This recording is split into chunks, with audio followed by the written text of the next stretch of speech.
Bismillahirrahmanirrahim. Assalamualaikum warahmatullahi wabarakatuh. To my lecturer, today I will present. Today, me and my partner will present Lab 6, Designing Automate Puncher and Cooling System. So, my name is Muhammad Syafiq bin Mokhtar, and my metric number B08 1910-266, and Amirul Syafiq bin Zainal Abidin is my partner. Metric number B0819101148. So first we go to the instruction. So this is the instruction table what are the sequence for the automate puncture and the cooling fan. So now we go to the coding. So I use the coding header file all at the lab 3. You given the source code and the header file. So I put all. So this is the void main hashtag include. I mention all of the header file and the source file. So for void main, you go. This is all trees will set. So first coding is display the statement. As statement means LCD system on and press RB1 button. So the second coding is RB1, set for RB1 for LED system start all. So third coding is set for the LED one blinking. So for the fourth, we using buzzer for 1 second sounds.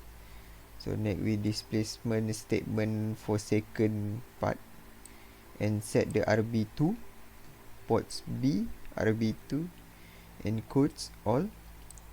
So for the port A, port D, this is for set or beep on, turn on the relay 1 2 1 2, the beep off. So this set for the relay at the PIC. So and this is all the code. So we move to the display statement 3. So this is clear for the statement 3, clear LCD line 1 of LCD process done. So we using port B bits, so RB3. So this is command we put to for RB3. So for shutdown, system shutdown, for this is buzzer 1 second. So that's all for coding. We run.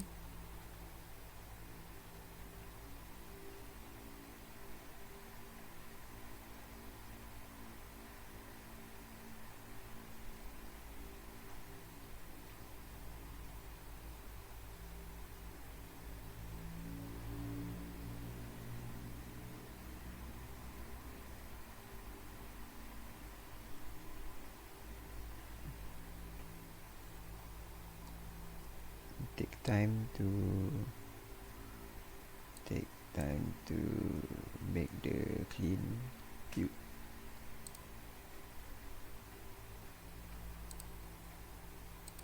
Sorry for wait.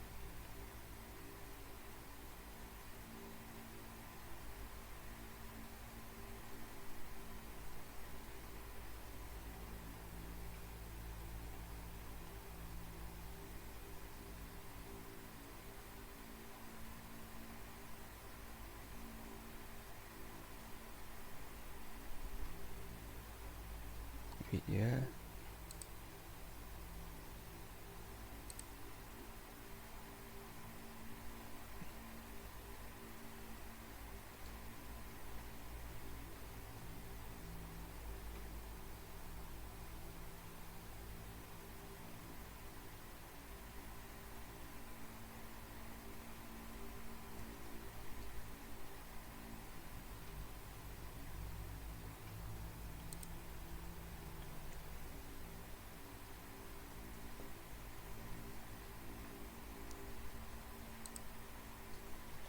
So build successful.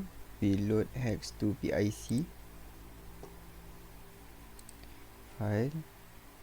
Load hex.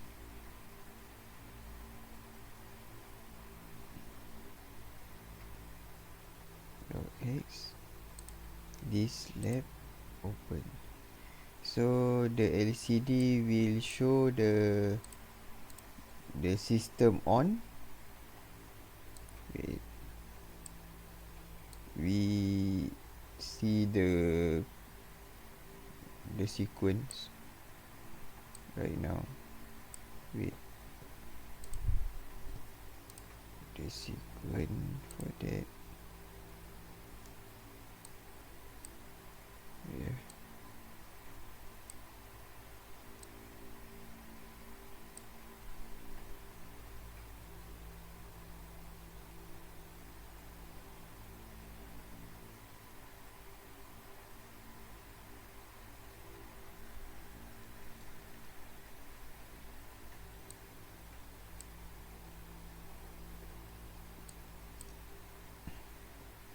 So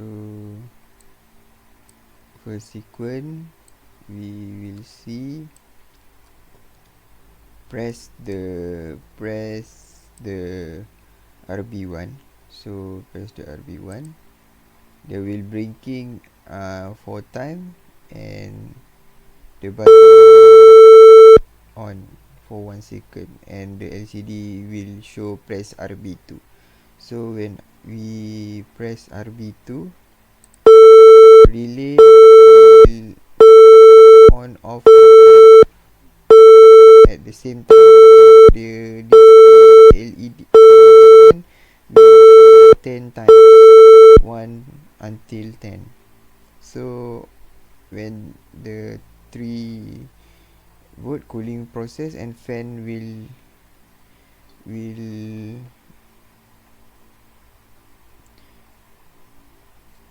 run and we run and stop after 5 seconds. So next we go to next push RB3. The LED will blinking 2 times, 1, 2 and buzzer.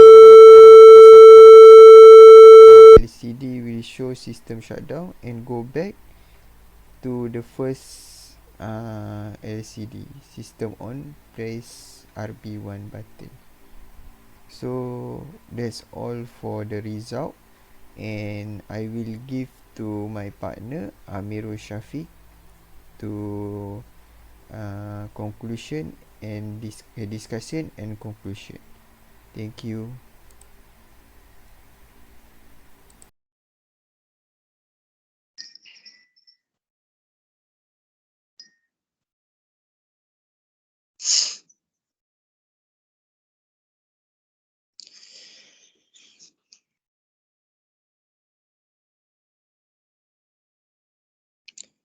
Okay, Assalamualaikum warahmatullahi wabarakatuh, and good evening. So my name is Amirul Shafiq bin Zainal Abidin, and I will do part for discussion and conclusion. So for the discussion is to display something on LCD. Output is set first for this lab. TRISB is set for output. LCD underscore CMD L underscore L1 is used to display the first line on the LCD, and L underscore L2 is used to display for the second line. And for this lab, there are 4 input, which is RB1, RB2, RB3 button, and potentiometer, while there are 5 output, which is LED, LCD, fan, relay, and buzzer. So we use 4 trees, which is trees B, trees C, trees D, and trees E. For loop is used for the LED blinking because the action is repeated, which is it need to blink for 4 times. For loop also used for the relay part. The condition is set to do 10 repeated action for the relay and buzzer. The formula TMP equal to ADC underscore Amostra kosong times 10 divided by 204 is used to convert the analog input to voltage. And the value in the bracket, which is here, is to determine which potentiometer that we use. For example, for this lab, we use 0, which is for potentiometer 1. And if we want to use potentiometer 2, we put the value of 1. And delay command is used when there is a pause between output and the delay is in microsecond unit. So basically for this lab, we use from our previous knowledge from the previous lab, and we compile it into one system. So for conclusion, at the end of this lab, we managed to familiarize with the PIC SimLab and MPLab XIDE.